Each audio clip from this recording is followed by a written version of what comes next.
Assalamu alaikum wa rahmatullahi wa barakatuh. Exalted be the name of our Rabb, the Majestic, the Most High. We put our trust in Him and upon Him we rely. He sent us a prophet whose message no sincere person can deny. And He delivered to us a Sharia that we try to exemplify. We ask Him to forgive our sins on the last day and our good deeds to amplify. Inshallah, we shall now study Ayah number 10 of Surah Rahmaan. A'udhu billahi minash shaitanir rajim. Wal arda wada'aha lil anam. And the earth He has laid out for the creatures. Allah continues to mention His favors upon us. Look at the beauty of the way the previous and this ayah have been presented. The previous ayah begins with وَالسَّمَاءَ رَفَعَهَا, and this ayah وَالْأَرْضَ وَضَعَهَا. Both ayahs begin with nouns. The sama, the sky, He has raised it up, and the ard, the earth, He has placed it down, put it in order, set it in place for anam, the creation, all sorts of animals, cattle, birds, insects, all living creatures in the seas and the oceans, and also the human beings. Allah subhanahu wa ta'ala has made all these creatures for survival on this earth.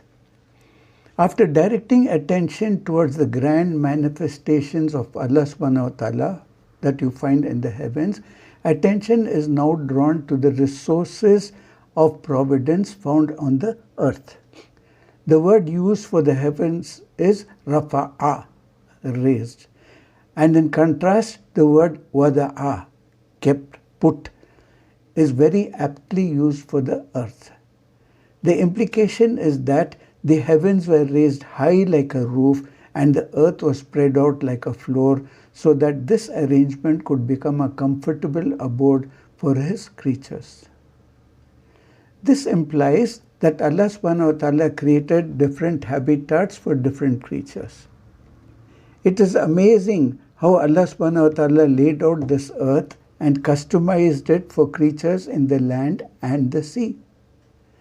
Just contemplate on the vastness of the earth and the great significance of its stability.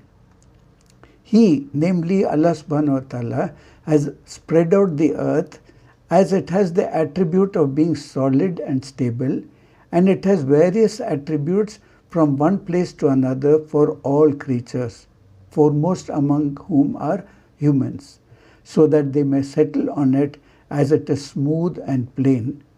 Hence they will be able to build on it, till the soil, sow the seeds and dig in it, travel through its roadways and mountain passes, and benefit from its minerals and all that is in it of the things that they need.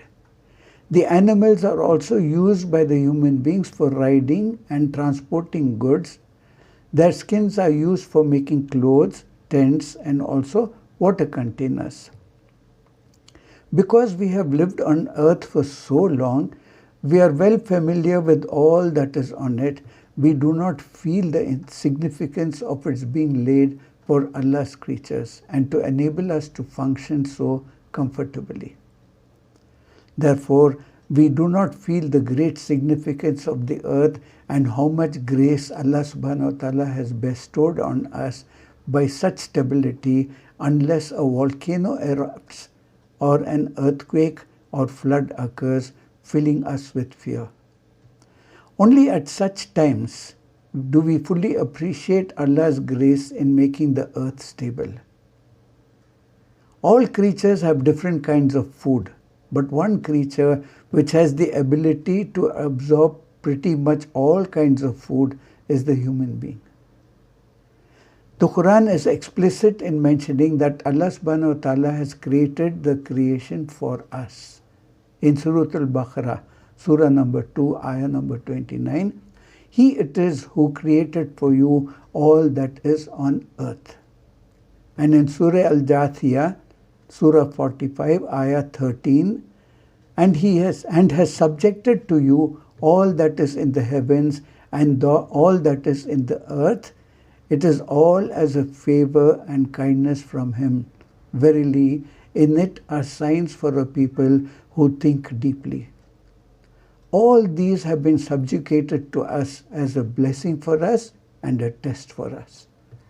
This is a clear refutation of those who are vegans, who say that we cannot eat the animals because we are on par with them.